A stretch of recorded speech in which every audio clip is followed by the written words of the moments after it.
Morning students. देखिए बेटा, subject पर एग्रीमेंट में हमने 24 रूल्स स्टडी कर लिए हैं। अब बेटा हमारे कुछ रूल्स और हैं, 2-3, उसके बाद हमारा चैप्टर जो है ये फिनिश हो जाएगा। ठीक है बेटा, ये हमारा फाइनल पार्ट है। तो देखिए रूल नंबर 25, यदि सेंटेंस में दिया गया सब्जेक्ट यानी कि सेंटेंस का जो सब्जेक्ट होगा बेटा वो क्या होगा, जीरंड। जीरंड का मतलब होता है बेटा फर्स्ट फॉर्म प्लस आईएनजी।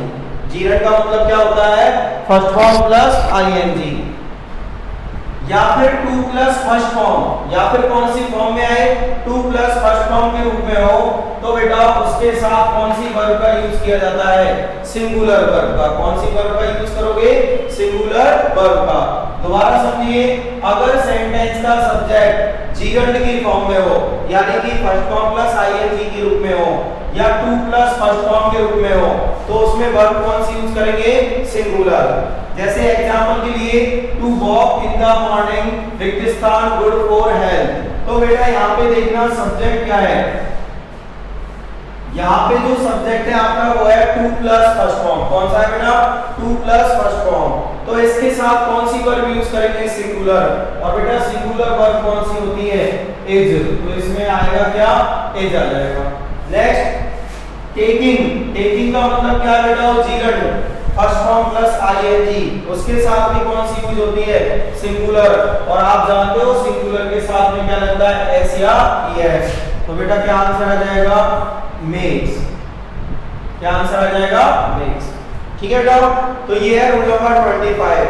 अगर आपका सब्जेक्ट 2 प्लस फर्स्ट फॉर्म से शुरू हो या फिर फर्स्ट फॉर्म प्लस आईएनजी से शुरू हो तो वहां पर सिंगुलर वर्ब का यूज करते हैं। ठीक है, लिख लीजिए।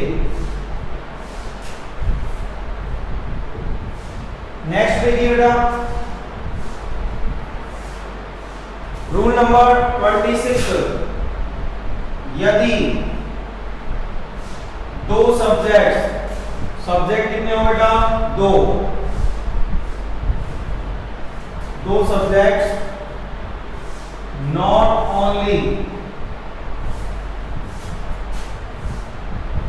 बट आल्सो से जुड़े हों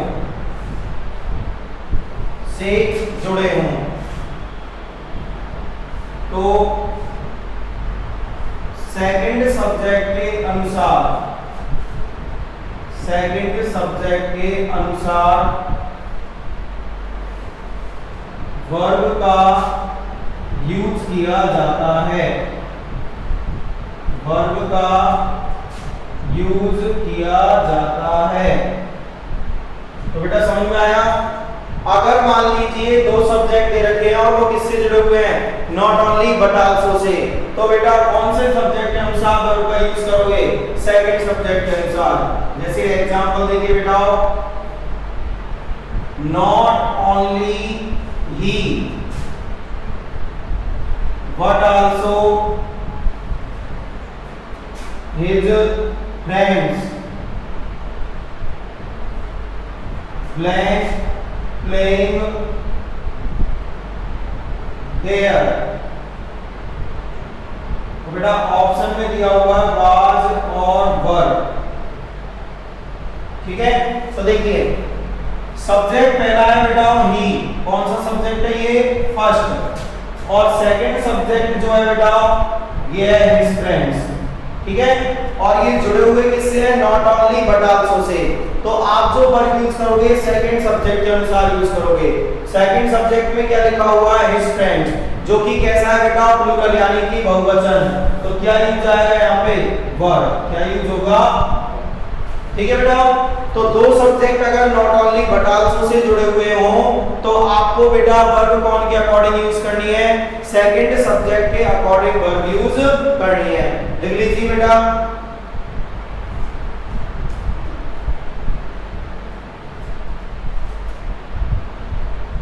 लिखिए सभी ने। अब देखिए बेटा फाइनल रूल।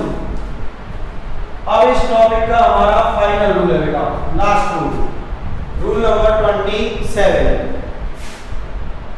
तो देखिए बेटा रूल नंबर 27 क्या है, यदि सब्जेक्ट एक निश्चित दूरी जिसको बोलते हैं बेटा डेफिनिट डिस्टेंस,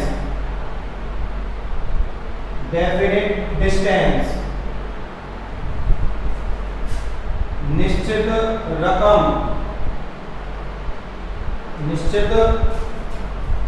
रकम, डेफिनिट मनी,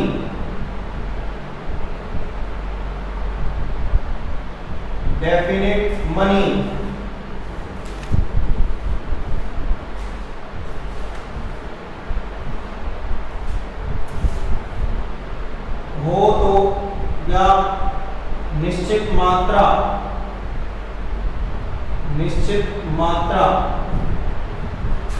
डेफिनिट अमाउंट, हो तो